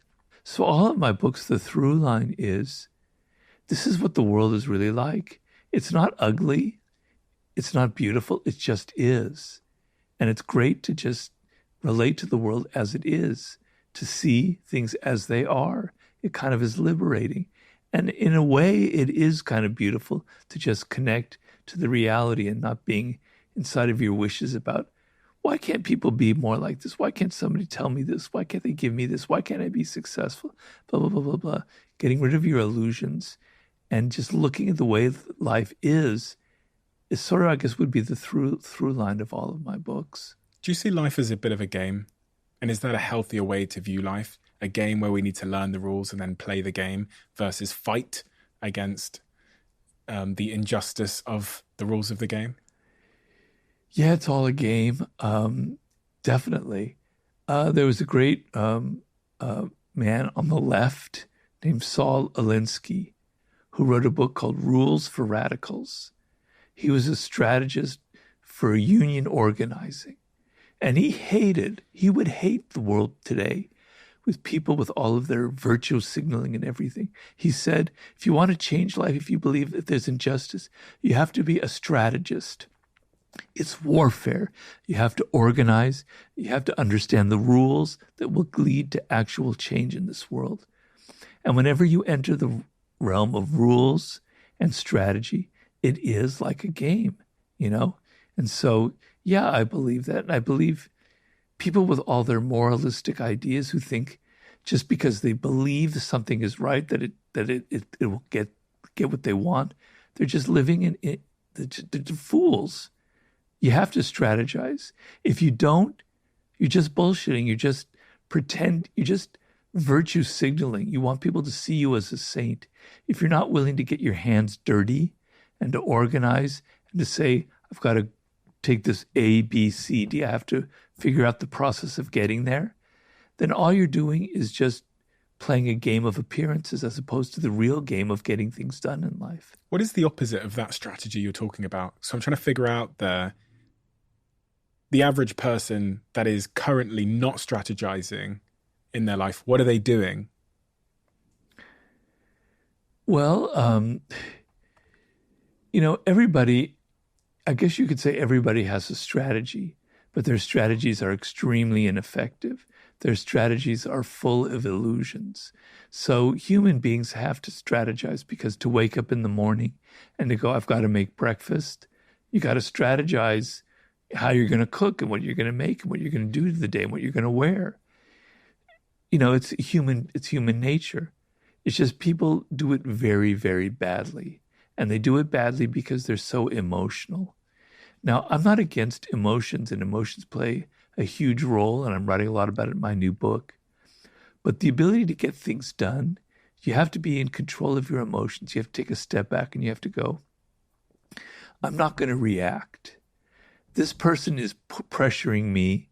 They're saying these things. My natural tendency is to react, get my back up and bite back. No, I'm going to step back and I'm going to go, what's going to make them shut the fuck up? What's going to make them get out of my life? What's going to get rid of them? What's going to defeat them if they're an adversary? All right. I made that decision not to react, to get emotional. All right. Now I have to think. If I do this, they're going to react this way. But if I surprise them with this angle, they won't know what to do. And then they'll react in a different way. And I'll be in control of the situation. I strategize. I go through a process of gaming out the possibilities here. And that's to be a strategist. The opposite is a book that I meant to write after Seduction, which is a book about human stupidity. To not be strategic is to be stupid. And stupid people create more damage in this life than anybody else with their bad strategies, their bad wars, the bad things they lead people into, their bad politics, etc. So that's the opposite of strategy, is stupidity. I also had within there that sort of emotion, being emotionally driven is very much, it doesn't allow you to have effective strategies because you'll get caught up in, you'll get personal things and things that probably don't matter. That ability to rise above, though, I think we all want to master that. I would love to master the ability to rise above in all situations at all times. Well, you can. How? When you're younger, it's harder because you've got your hormones, you've got all that energy, you've got all that adrenaline. Yeah. It's harder. As you get older, it gets a little bit easier. Do you have a system that you use just to detach yourself from the emotion sometimes? Well, I'm not always good at it. So I've learned to not react emotionally when people say something that I think is going to be triggering. I just don't do anything. I go into my Zen mode. Oh, it's just life. It's just words. It's just verbiage. It doesn't matter. It doesn't mean anything to me. I'm neutral. I'm unaffected. I'm in my citadel. Goodbye. Fine. It's okay. If I get angry and I write that email, which I still do, I don't send it. I put it in my draft box. I look at it a week later. What the heck was I thinking about? I'm glad you didn't send that. You delay your reactions. But mostly, I've trained myself, and I must say my meditation practices help me to not react when people say things that are so annoying that get under my skin. I just go, that's them. It's not me. They're another human being. They have a bad idea. I don't care. It's not my bad idea. It's their life. Earlier, you mentioned the opposite of strategy was stupidity. So let's talk about politics. It's a really interesting time in politics at the moment. I'm really obsessed with US politics in particular because it's more like a reality show over here than in the UK. It's quite boring. It is very boring over there, I must admit. This year, Trump is running for re-election against Biden. The country seems to be very divided for a number of different reasons. It feels, I don't know, I just feel like it's more divided than ever. I do feel like the left has moved further left than ever before, to the point that I struggle to resonate with that side, and I still don't resonate with the right. So I kind of feel a bit trapped. What do you think of everything that's going on, and how does your kind of work inform what's happening and everything in between? Well, we all have biases, and I've come from more of the liberal side, the left side. I was actually rather extreme when I was younger. So I have that bias. So I'm not really going to be objective. So let's get that out of the way, right? I have my emotional reactions, my triggering by what I see. But I'm very concerned about the overall spirit, the overall zeitgeist. So I worked as, I know this will sound like I'm going in a tangent, but bear with me. I was on the board of directors of a publicly traded company, American Apparel. And I was brought on there because I was friends with the CEO, but he thought of me as a strategist because he loved the 48 Laws of Power. And I started seeing that things were kind of going downhill. And I sort of had my finger on what the problem was. The problem was our demographic was basically young women at the ages 18 to 24. And it's a very difficult demographic to deal with because their tastes change very quickly. They're very viral, et cetera, et cetera. And so what worked early on with American Apparel, it was slowly becoming a cliche, right? And it wasn't going to translate well to a new generation coming up, which ended up being Gen Z. And so I had the idea of we need to have these retreats, these yearly things where we step back from the day-to-day business and we think about the brand, where we're going, how we're going to adapt. We're not going to change it, but we're going to adapt, et cetera, et cetera. I presented to the CEO. And, well, no, we don't need any of that. Blah, blah, blah. What I came away with was that the reason businesses are so awful, large businesses, why they suck, why they're never successful, why they're so damn annoying, is because they're always dealing with the quarterly report, at least for publicly traded businesses, right? They can't have a long-term vision because they can't afford it. They have to deal with what Wall Street will say to that quarterly report, and what the investors are, how they're going to react. To sit there and step back and think about where you're going to be in a year or two, we might not even exist in a year or two, so forget it. Well, politics is the same thing. You've got to win elections. You're facing every couple of years, every 4 years. You don't have the luxury of thinking of the larger picture. And that's what we're suffering from right now. Because if you look at the political situation in America, nobody has any loyalty to anything. So in my age, when I grew up, you were a Democrat, you were a Republican, and you had kind of roots. And you believed in that because, well, the Democratic Party was for the working class. We were for the unions. We were for the common guy, the little guy, the FDR mentality, even to some extent Kennedy and Johnson. The Republicans, we were for big business, for lower taxes, blah, blah, blah, blah, blah, blah, blah. You had a sense of connection to it. Now people have no connection at all to any particular party, which is fine. I don't. But what that means is it's so volatile. So somebody will vote for Obama, then they'll vote for Trump, then they'll vote for Biden, and then they'll vote for Trump again. And there are plenty of people in that situation. They have no roots. They're not connected to anything. And it's not people's fault. It's our politics' fault. They're not creating a sense of what it means to be an American. What is it? Can you give us a story, a myth, about what it means to be an American in 2024 that will connect us, that will kind of give us a sense of what is beautiful about our country? Because there are beautiful things about it. It's possible. It's very possible to create that kind of a vision if you can step back and you can think in longer term. All right, maybe it's hard to do that for America, but what is it for the goddamn Democratic Party? What does it mean to be a Democrat? What does it mean to be a Republican? It just means to be a lapdog for Donald Trump, to believe everything he does. But the Democrats have their own problems, their own issues. You can't have a party that's just against everything. What are you for? I often tell people, I'm sick of hearing what you hate. I'm sick of hearing what you're against. I'm sick of hearing what you're complaining. Tell me what you want. Tell me what you're for. Tell me your vision of what a great country would be like. But they can't do that because they're only in this bubble of what I hate, what I'm against, it's what I'm trying to protect, et cetera, et cetera. So there's got to be a politician that rises up at some point that has a vision, that's not just a demagogue, that's not just a charismatic that's looking out for themselves, that can connect the dots, that can say, this is what it means to be in this party. This is our vision. This is what connects. This is the glue. Yeah, there are going to be little separate parts of it, okay? But we're the party of the working class, right? We're the party that's going to protect people, make life easier for them. Or we're the party of business, et cetera, et cetera.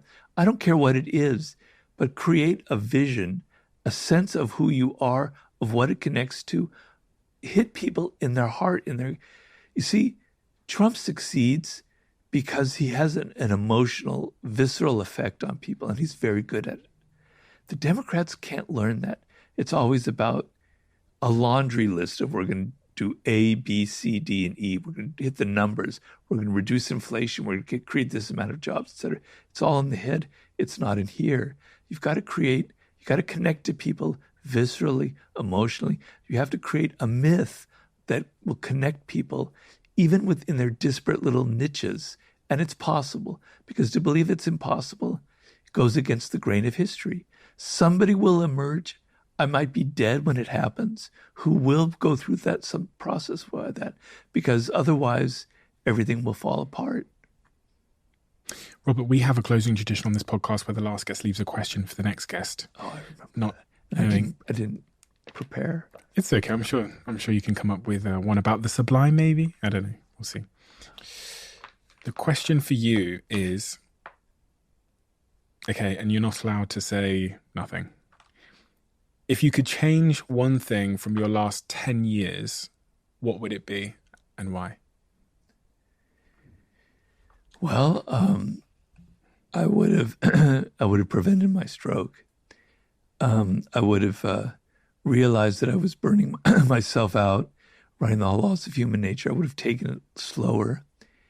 I would have realized that my body has limits, and I would have been easier on myself and not put myself, because that book was very stressful and very difficult.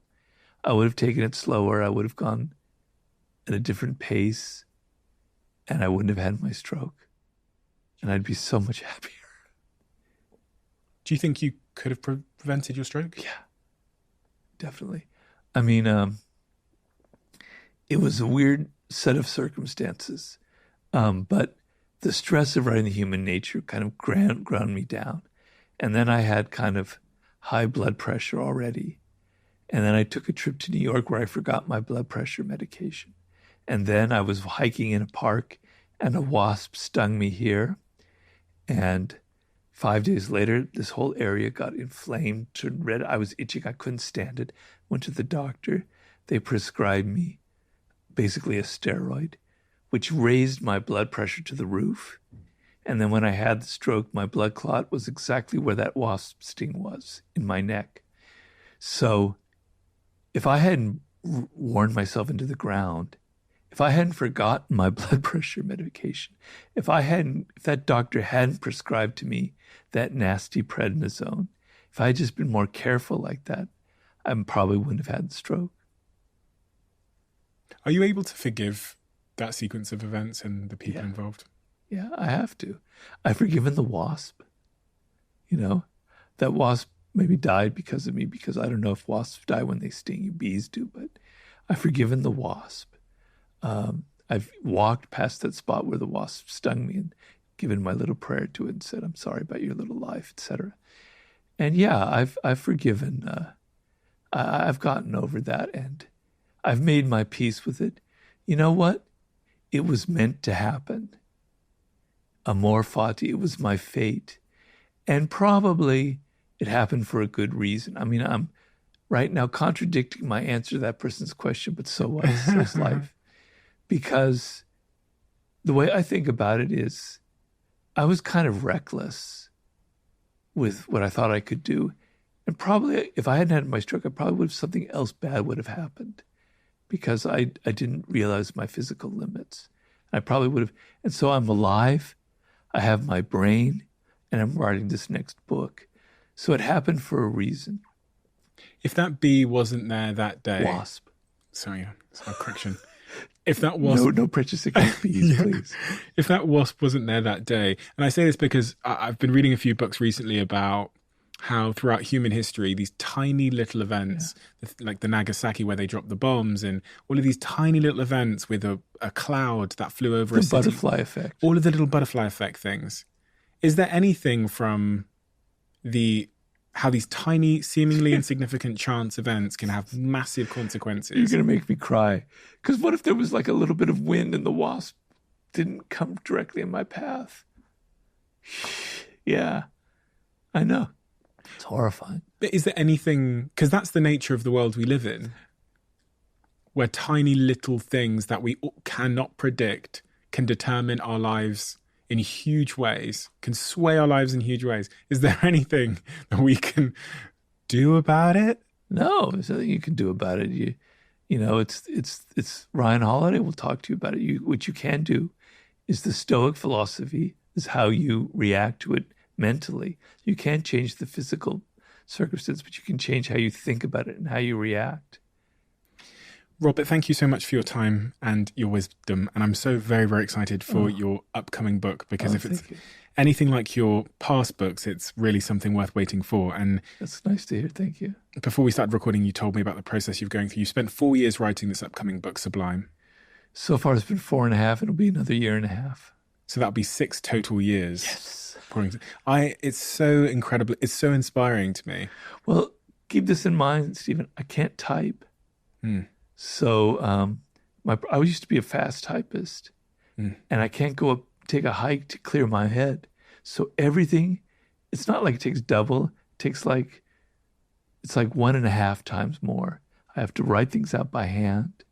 I have to edit by hand. I have to dictate into the computer. I have to edit with one hand. I have to clear my mind without hiking. So everything takes 1.5 times more. That's probably would have been like a 4 or 5 year book. But as you said about your cycle, when you slow things down, sometimes you enjoy them more and you make better things. Yes, it is. I think you're right. And probably the slower cooking will make a better book. Exactly right. I can't wait. I hope everyone has your existing books, because they're all, as everyone's witnessed today, they're all based on challenging but important, enduring wisdom. Every single one of them. And I think we need more challenging wisdom in our society these days. Well, thank you. So thank you so much, Robert. You're a real you're welcome. Hero to many. Thank you so much. Okay. Thank you, Stephen. Thank you for inviting me back.